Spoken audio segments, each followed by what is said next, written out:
તો બોટાદના રાણપુરના જાળીલા ગામે આવેલ પ્રાથમિક આરોગ્ય કેન્દ્રમાં સુવિધાઓનો અભાવ જોવા મળી રહ્યો છે, જેમાં દર્દીઓને પૂરતી સારવાર ન મળતી હોવાને લઈને ગામના આગેવાનો અને લોકોએ મીડિયાની હાજરીમાં રિયાલિટી ચેક કર્યું હતું. રિયાલિટી ચેકમાં ફરજ પરના ડોક્ટરો સહિત અમુક સ્ટાફ ગેરહાજર જોવા મળેલ, ત્યારે તાત્કાલિક હોસ્પિટલમાં પૂરતા સાધનો અને પૂરતો સ્ટાફ ફાળવવામાં આવે તેવી ગામ લોકોએ માંગ કરી હતી. હોસ્પિટલમાં કોઈ ગાયનેક ડોક્ટર નથી, તેના કારણે મહિલાઓ હેરાન થાય છે અને સામાન્ય ડિલિવરી હોવા છતાં તેને સિઝેરિયન કરાવવાનું કહીને ખાનગી હોસ્પિટલ મોકલે છે તેવા ગામ લોકોએ આક્ષેપ કર્યા.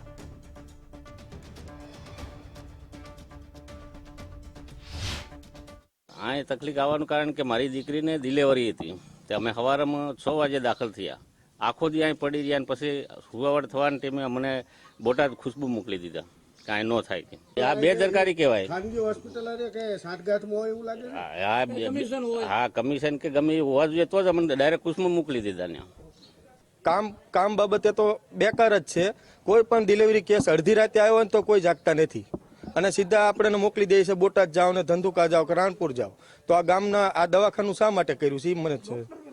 ડોક્ટરો અહીંયા કેટલા હોય ને જ ખબર. જ્યારે આવી ત્યારે કોઈ પણ ડોક્ટર એક બાળકની જ મારી નજર સામે એક બાળક બચારો મરી જવાની અણી હતો.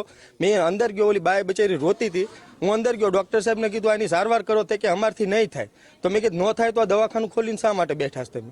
હવે ફરતા ગામના ગોધરિયાની બાઈ બચારાને પાસે પૈસા નહીં તો ક્યાંથી જાય છે એ બાઈ? તો અહીંયા દવાખાના મેં પૂછ્યું કે ભાઈ તમને આમની સારવાર શા માટે થાય? એ કે સારવાર અમે ન કરીએ. તો મેં કીધું કેમ? કે એની માટે મારી પાસે ડિગ્રી નથી. તો ડિગ્રી નથી, શા માટે સીટ ઉપર બેઠા તમે?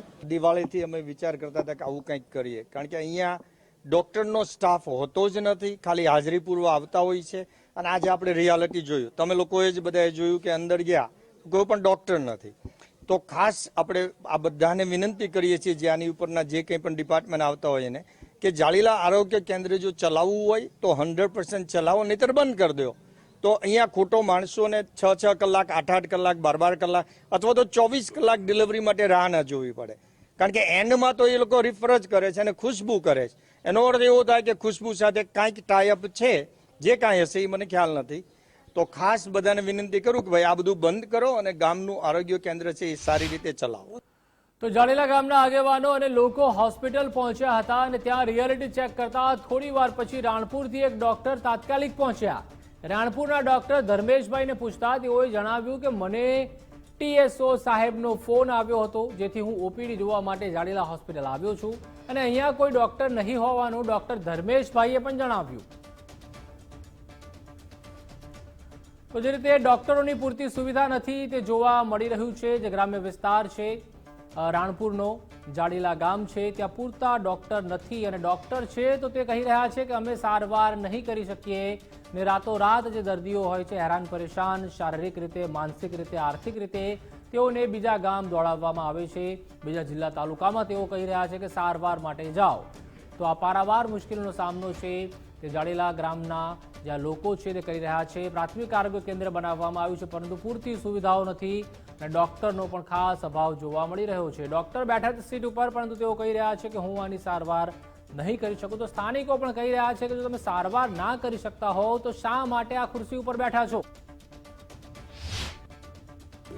અહીંયાથી તો એવું કોઈ નામ આપતું નથી, પણ આ તો કોઈ મિસઅન્ડરસ્ટેન્ડિંગ હોઈ શકે, બાકી એવું કંઈ છે નહીં. સાધનો જે તમામ જે લેબોરેટરી છે, એક્સરે મશીન છે, બધું કાર્યરત છે. અહીંયા એક્સરે મશીન ના આવે, લેબોરેટરી કાર્યરત છે. લેબોરેટરીમાં નોર્મલ 17 ટેસ્ટ આવે એ થાય છે. એટલે ડોક્ટર વગરની હોસ્પિટલ કહી શકાય ને? હા, એવું કહી શકો અત્યારે તમારે કહેવું હોય તો. કારણ કે હવે કાલે ઇમરજન્સીમાં એમને કદાચ ટ્રેનિંગ આવી હશે એટલે સાંજે ગયા છે ને કોઈ ચાર્જની વ્યવસ્થા નહીં થઈ હોય એટલે કોઈ આવ્યું નથી. તો જે રીતે ડોક્ટર આવ્યા હતા અને તેઓ પણ કહી રહ્યા છે કે ઇમરજન્સી સારવાર આપવામાં ઘણીવાર મોડું પણ થતું હોય છે, ઘણીવાર ડોક્ટર હોતા નથી અને હોય તો જે સારવાર આપવાની હોય છે તે આપી શકતા નથી.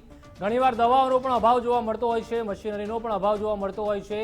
એટલે કે ગ્રામ્ય વિસ્તારોની આ હાલત છે. એક તરફ આપણે વિકસિત ગુજરાત કહેતા હોઈએ છીએ, મોડલ ગુજરાત કહેતા હોઈએ છીએ, પરંતુ ગ્રામ્ય વિસ્તારોમાં જ્યારે જોવામાં આવે ત્યારે માત્ર શો પીસના ગાંઠિયા સમાન હોય, શોભાના ગાંઠિયા સમાન હોય ત્યારે ઘણીવાર આવા આરોગ્ય કેન્દ્ર હોય છે, PHC CHC સેન્ટર હોય છે તે જોવા મળતા હોય છે. બહારથી બરાબર દેખાતા હોય છે પરંતુ અંદર જ્યારે જવામાં આવે ત્યારે ન તો ડોક્ટર હોય છે, ન તો મશીનરી હોય છે, ના તો દવા હોય છે અને તેના કારણે જ જ્યાં ગ્રામજનો હોય છે તેઓને બીજા જિલ્લા તાલુકામાં પણ ધક્કા ખાવાનો વારો આવતો હોય છે. ઘણીવાર